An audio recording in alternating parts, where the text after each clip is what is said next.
Vamos entonces a continuar con el curso básico de procesos estocásticos. Hoy vamos a trabajar el tema de clasificación de procesos. Comenzamos entonces definiendo lo que es una omega trayectoria de un proceso o realización del proceso. Supongamos que tenemos un proceso estocástico X igual a XT con T en T. Es un proceso definido sobre un espacio de probabilidad omega FP y con valores en un espacio medible SS. Entonces, para cada omega en omega fijo, la función phi sub omega, que a cada t lo manda en xt de omega, lo vamos a llamar omega trayectoria del proceso o omega realización del proceso. Miremos un ejemplo sencillo. Vamos a suponer que tenemos el siguiente espacio de probabilidad, omega, el conjunto cuyos elementos son A, B y C, F, la sigma álgebra total, es decir, la sigma álgebra partes de omega, y vamos ahora a considerar que la medida de probabilidad queda determinada por el vector de probabilidades que a A le da probabilidad 1/7, B 2/7 y C 4/7. Entonces, vamos a considerar la siguiente familia de medidas de probabilidad, el siguiente proceso. Entonces, X sub n va a ser igual a X sub 1, donde X sub 1 está determinado de la siguiente manera. Entonces A lo vamos a enviar a -1, B y C en 0. X sub 2, entonces A se va a ir en 1, B en 2, C en 3.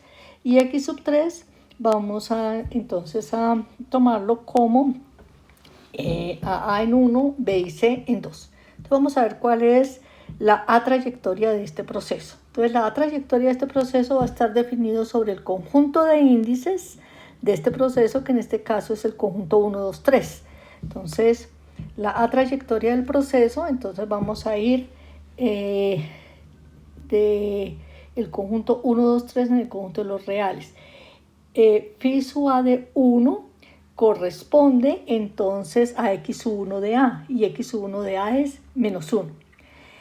Phi sub A de 2 corresponde a X sub 2 de A, que en este caso es 1. Y finalmente, phi sub A de 3, X es X sub 3 de A, que es en este caso 1 también.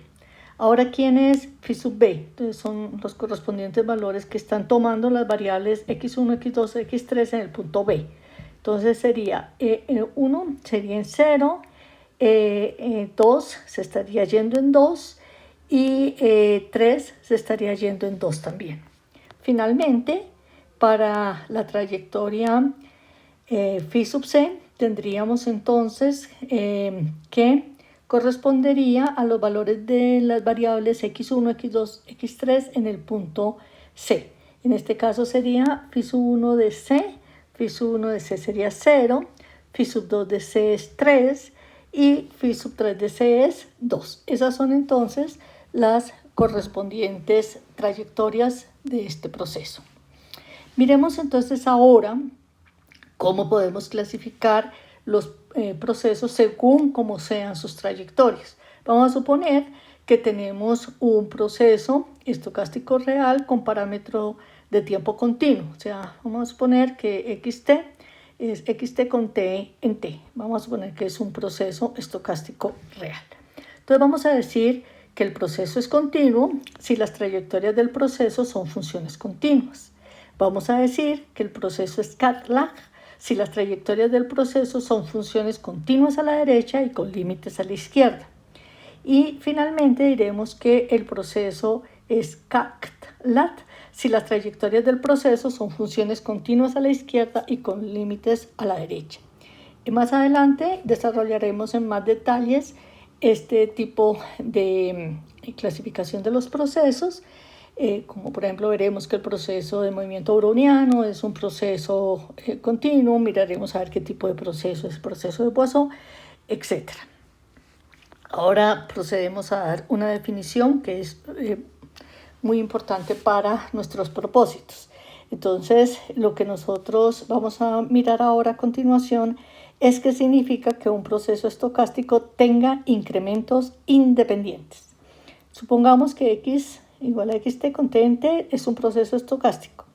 Si para todo T1, T2 hasta Tn en T, donde T1 es menor que T2, T2 menor que T3, etc., hasta Tn-1 menor que Tn, entonces si tenemos que las variables aleatorias xt sub 2 menos xt sub 1, xt sub 3 menos xt sub 2, etc., hasta xt sub n menos xt sub n menos 1, si tenemos que esas variables son independientes, entonces vamos a decir que el proceso tiene incrementos independientes. Volvamos entonces sobre el ejemplo que teníamos hace un momento. Entonces recordarán que lo que teníamos era que, aquí está, ¿sí? Es el ejemplo que teníamos antes, era el espacio de probabilidad omega igual a ABC, F la sigma álgebra total y P la medida determinada por el vector de probabilidades 1 séptimo, 2 séptimos, 4 séptimos. X1 era la variable aleatoria que A lo mandaba en menos 1, a B y a C en 0, A en 1, B en 2 y C en 3, y el X3 a A en 1 medio y a B y a C en 2. Entonces vamos a mirar si este proceso tiene incrementos independientes o no. Veamos a ver entonces a qué es igual si las variables y igual a x2 menos x1 y la variable x3 menos x2. Entonces, en este ejemplo tenemos lo siguiente. Entonces, tenemos que llamémosla y la variable x2 menos x1, entonces estaría definida de omega en R, estaríamos tomando A, B, C, entonces y de A sería x de A menos x1 de A, sería entonces 1 menos menos 1, entonces A se iría en 2, B iría en x2 de B menos x2 menos x1 de B, que entonces sería 2 menos 0, entonces B iría en 0, y C iría en 3, ¿no es cierto? Perdón, aquí es B iría en 2, me equivoqué.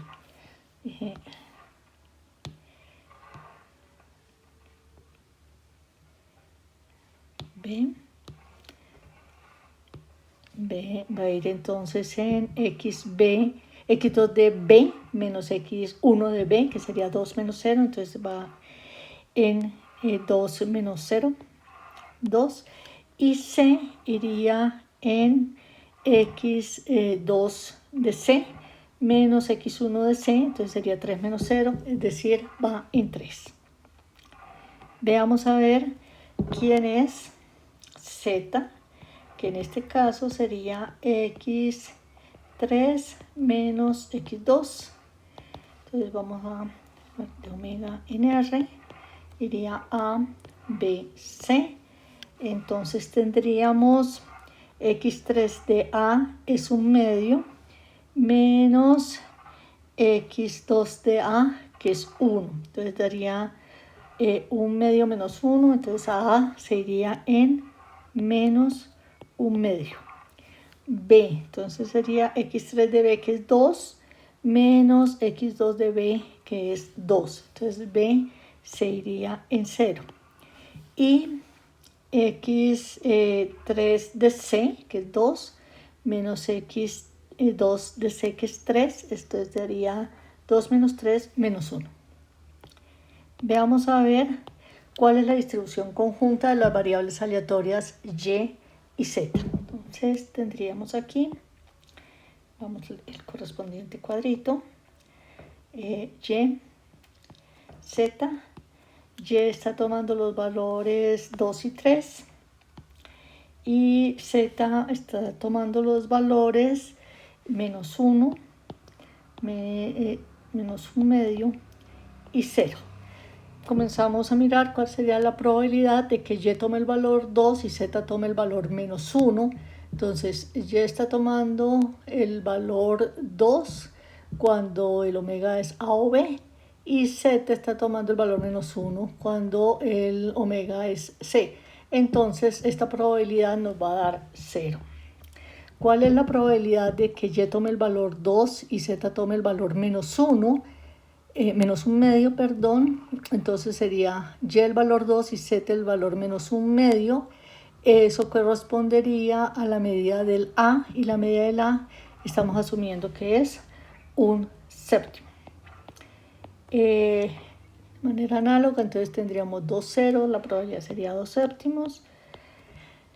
3 menos 1 sería, entonces, probabilidad de que y tome el valor 3 y z tome el valor menos 1. Eso correspondería a y el valor 2 y z el valor 0. Eso correspondería a la medida de 3 menos 1. Sería que el omega sea ¿cuánto? Que el omega sea C. Entonces, sí. 3 y menos 1. Entonces esto sería 4 séptimos. Este sería 0. Este sería 0. Listo. Entonces tendríamos que la distribución marginal de z, vamos a ver cuál es. Valores que toma z, probabilidad de que z sea igual a z. Entonces esto me da menos 1, menos 1 medio, 0. Entonces 4 séptimos, 1 séptimo, 2 séptimos. Y la marginal de y, probabilidad de que y sea igual a y, entonces sería 2 y 3. 3 séptimos y 4 séptimos. Entonces aquí nosotros observamos que la probabilidad de que y tome el valor 2, por ejemplo, y z tome el valor menos 1 medio, es z2 y y menos 1 medio es 1 séptimo, en tanto que la probabilidad de que y sea igual a 2 por la probabilidad de que z sea igual a menos 1 medio va a ser igual y igual a 2, 3 séptimos, por z igual a menos 1 medio, 1 séptimo. Y evidentemente pues estas dos cantidades son diferentes, entonces el proceso no tiene incrementos independientes. Entonces luego x n con n igual a 1, 2 y 3 no tiene incrementos independientes.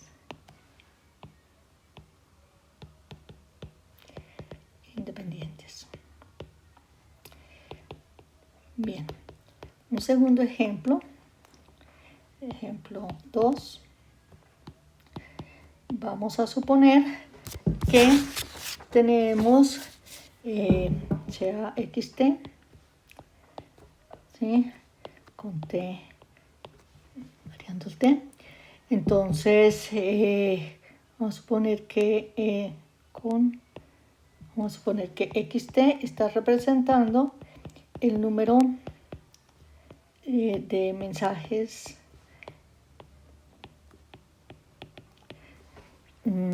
spam que llegan a un servidor,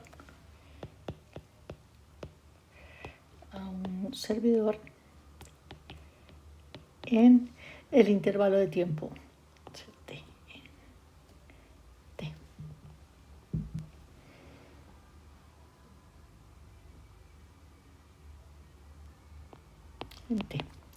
Entonces, es razonable suponer que la llegada de mensajes spam en un intervalo de tiempo no afecta la llegada de mensajes de spam en otros intervalos de tiempo. Con eso, entonces, estaríamos afirmando que el proceso tiene incrementos independientes. Entonces, es razonable asumir que la llegada de mensajes spam que llegan, ¿sí?, en un intervalo de tiempo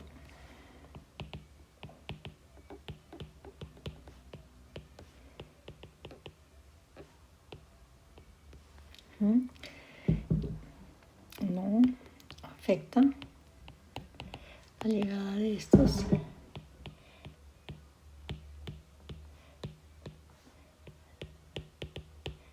en otros intervalos de tiempo no superpuestos.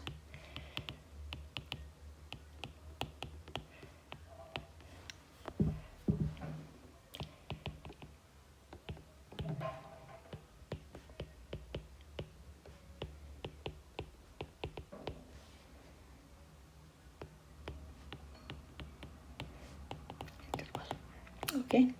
Entonces, ese sería un ejemplo de un proceso estocástico con incrementos independientes. Entonces, xt variando el t tiene incrementos independientes.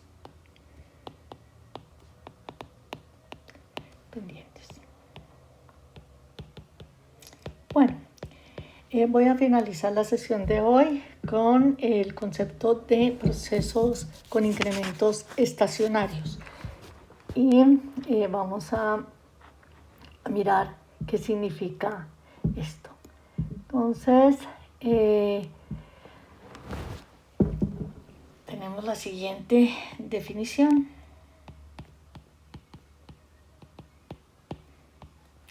Vamos a suponer que tenemos un proceso, entonces decimos que el proceso estocástico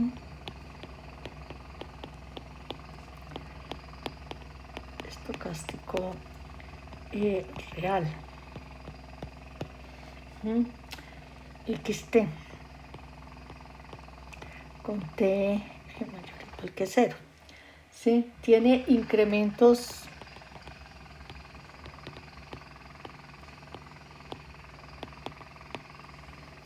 estacionarios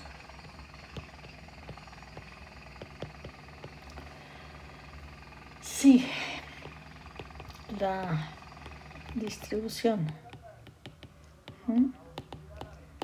de los incrementos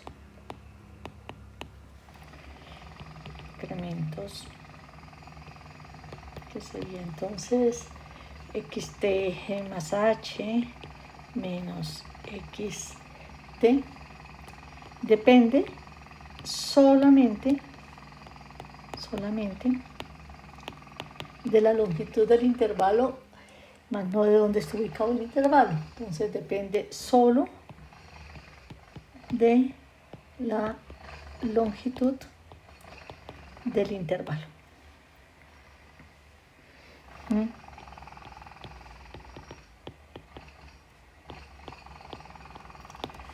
Bien. Bueno, entonces eso sería lo que nosotros estaríamos afirmando. Entonces, por ejemplo, en el caso del ejemplo que tenemos aquí del número de mensajes spam que llegan a un servidor en intervalo de tiempo t, pues podemos asumir que también resulta ser un proceso con incrementos estacionarios, pues al fin y al cabo el número de mensajes spam que llegan en los diferentes intervalos de tiempo dependen solamente de la longitud del intervalo, más no de dónde está ubicado el intervalo. En tanto que, por ejemplo, si nosotros estamos pensando en el número de personas que entran a un almacén, abre, por ejemplo, a las, 9 de la mañana, podemos pensar que, digamos, el número de clientes que llegan entre las 9 y las 10 de la mañana puede puede ser menor que el número de clientes que lleguen dentro de las 12 y la 1 de la tarde, etc. Entonces, ahí podríamos asumir que efectivamente el número de clientes que llegan en cada uno de estos intervalos de tiempo depende de la longitud del intervalo, ¿sí? Entonces, en ese caso, podemos afirmar que el proceso sería un proceso cuyos incrementos no son estacionarios.